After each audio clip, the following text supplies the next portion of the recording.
The Bengali টিউশনে তোমাদের সকলকে স্বাগত। আমি শুভময়। আজ তোমাদের চাঁদের পাহাড় উপন্যাসের যে প্রশ্ন উত্তর পর্ব শুরু করেছিলাম তার আজ অষ্টম অধ্যায়। আমরা অষ্টম অধ্যায়ের প্রশ্ন ও উত্তর নিয়ে আজ আলোচনা করব। হাতের লেখা দিয়ে ভিডিওটি তৈরি করা, স্টুডেন্টসদের হাতের লেখা, একটু খারাপ, বানান ভুল আছে বিভিন্ন জায়গায়, আমি দেখেছি, বুঝতে পেরেছি, কিন্তু ঠিক তো আর করা যাবে না, ছবি তুলে ভিডিও বানানো, একটু অ্যাডজাস্ট করে নিও। আর চলো তাহলে শুরু করি। দুজন দুজনের মুখের দিকে চাইল, দুজনেই অবাক। তারা অর্থাৎ দুজনের অবাক হওয়ার কারণ কি? পরবর্তীতে তারা যে দৃশ্য দেখেছিল সেটি নিজের ভাষায় বর্ণনা করো।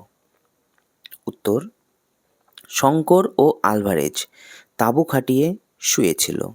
এমন সময় বিভিন্ন বন্য জন্তুদের দৌড় ও পাশের অঞ্চলের একটা অদ্ভুত শব্দ শুনে তাদের ঘুম ভেঙে যায়।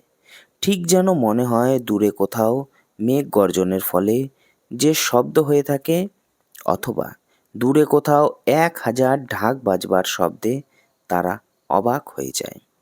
পরের উত্তর দেখো। বন্যজন্তুরা গাছপালা ভেঙে পাগলের মতো পশ্চিমের জঙ্গল থেকে পূর্বের জঙ্গলের দিকে দৌড়ে পালাচ্ছে। সেখানে হায়না, বেবুন, বুনো মহিষ, চিতাবাঘ হঠাৎ বিপদের মুখ থেকে প্রাণের ভয়ে ছুটে বেড়াচ্ছে।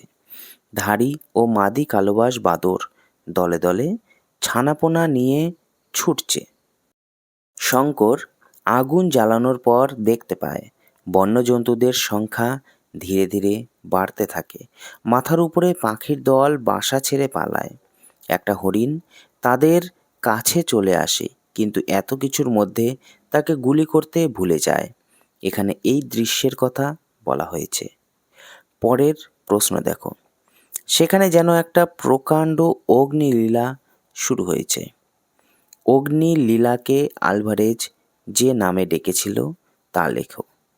যে প্রলয়টি তারা দেখেছিল তা বর্ণনা করো। অগ্নিলীলার পরে তারা কি ধরনের অসুবিধার সম্মুখীন হয়েছিল? উত্তর দেখো। অগ্নিলীলাকে আলভারেজ সান্টা আনা গ্রাসিয়া ডা কর্ডোভা বলে ডেকেছিল। আগ্নেয়গিরিটি থেকে অগ্ন্যুৎপাত হওয়ার আগের মুহূর্তে শোনা যায় চাপা মেঘ গর্জনের মতো শব্দ, যা ছিল 1000টা জয়ঢাক বাজার মতো শব্দ। তারপর তাপের প্রবল চাপে এক বিস্ফোরণ ঘটলে সমগ্র অঞ্চল কাঁপতে থাকে। রাত্রির ঘুটঘুটে অন্ধকার চিরে জ্বলে ওঠে 50,000 বিজলি বাতির আলো। পাহাড়ের ওপরটাও এমনভাবে ফেটে অগ্নিলীলা হয়েছে যা দেখে মনে হচ্ছে একটা কুলপি বরফ কে যেন কামড়ে দিয়েছে। লক্ষটা তুবড়ি একসঙ্গে জ্বলছে, লক্ষটা রং মশালে একসঙ্গে আগুন দিয়েছে, শঙ্করের মনে হলো।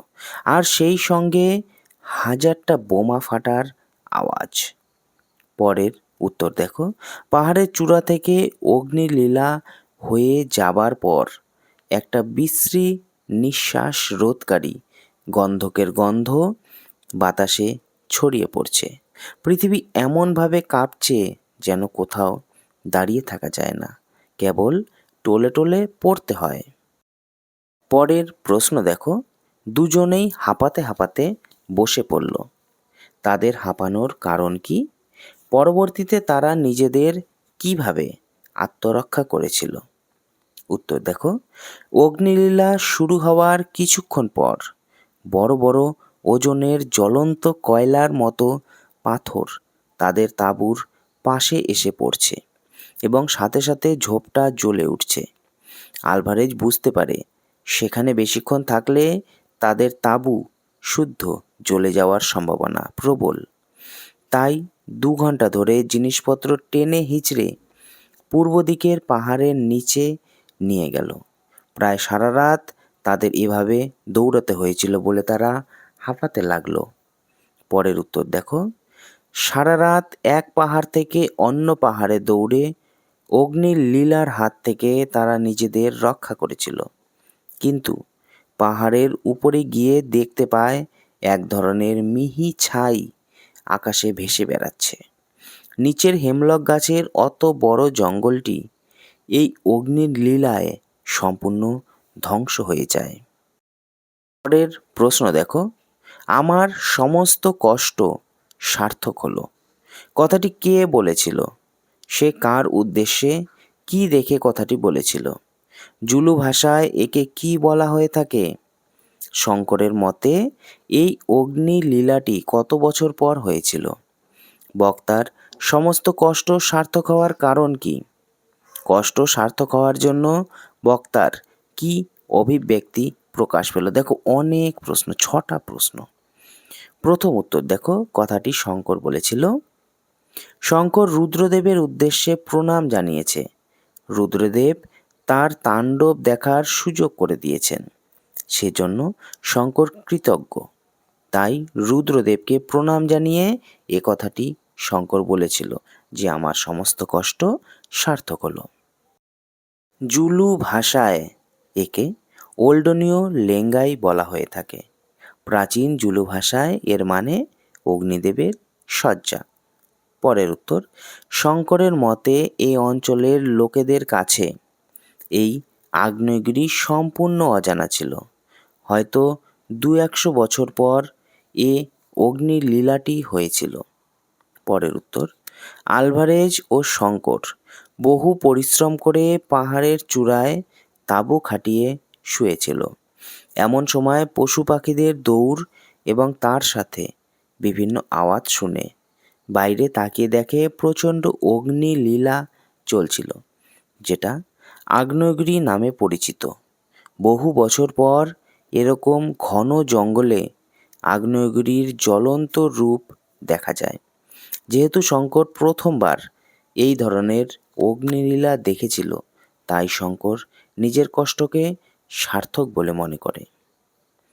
পরের উত্তর, ভারতের ছেলে শঙ্কর তার 2 হাত প্রণামের ভঙ্গিতে ললাট স্পর্শ করেছিল এবং রুদ্রদেবকে প্রণাম করে বলে যে এই অপূর্ব দৃশ্য তাকে দেখানোর জন্য শঙ্কর তার কাছে কৃতজ্ঞ।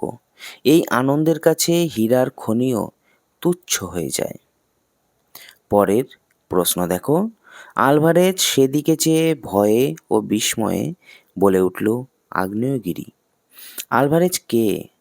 পর্তুগিজ ভাষায় আগ্নেয়গিরিকে কি বলে? ওল্ডনীয় লেঙ্গাই শব্দের অর্থ কি?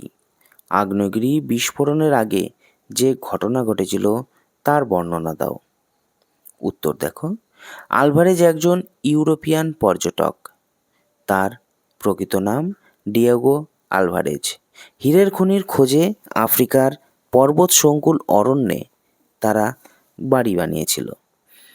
প্রাণপাত করে যে হীরার খনির খোঁজ করেছে কিন্তু পায়নি, শেষে বুনিপের হাতে সে প্রাণ দিয়েছিল। পরের উত্তর দেখো, পর্তুগিজ ভাষায় আগ্নেয়গিরিকে বলা হয় সান্টা আনা গ্রাসিয়া ডা কর্ডোভা। ওল্ডনীয় লেঙ্গাই শব্দের অর্থ অগ্নিদেবের শয্যা। মাঝরাতে কি একটা শব্দে শঙ্করের ঘুম ভেঙে যায়। শঙ্কর তাড়াতাড়ি টর্চ জেলে বাইরে আসতে চাইলে আলভারেজ তাকে বারণ করে। বন্যজন্তুর দল গাছপালা ভেঙে পশ্চিমের জঙ্গল থেকে পূর্বের জঙ্গলের দিকে ছুটে চলেছিল। তার সঙ্গে সঙ্গে কোথাও একটা চাপা মেঘ গর্জনের শব্দ হচ্ছিল, যেন মনে হচ্ছে হাজারটা জয়ঢাক বাজছে। হঠাৎ সমগ্র অঞ্চলটা যেন দুলে উঠল। ওরা দুজন টলে পড়ে যাওয়ার উপক্রম হলো। তারপর দূরে পাহাড়ের মাথায় অন্ধকার দূর হয়ে 50,000 বিজলি বাতি জ্বলে উঠল। পাহাড়ের চূড়ায় যেন একটা প্রকাণ্ড অগ্নিলীলা শুরু হয়েছে। আলভারেজ তখনই বলে ওঠে, আগ্নেয়গিরি, সান্টা আনা গ্রাসিয়া ডা কর্ডোভা।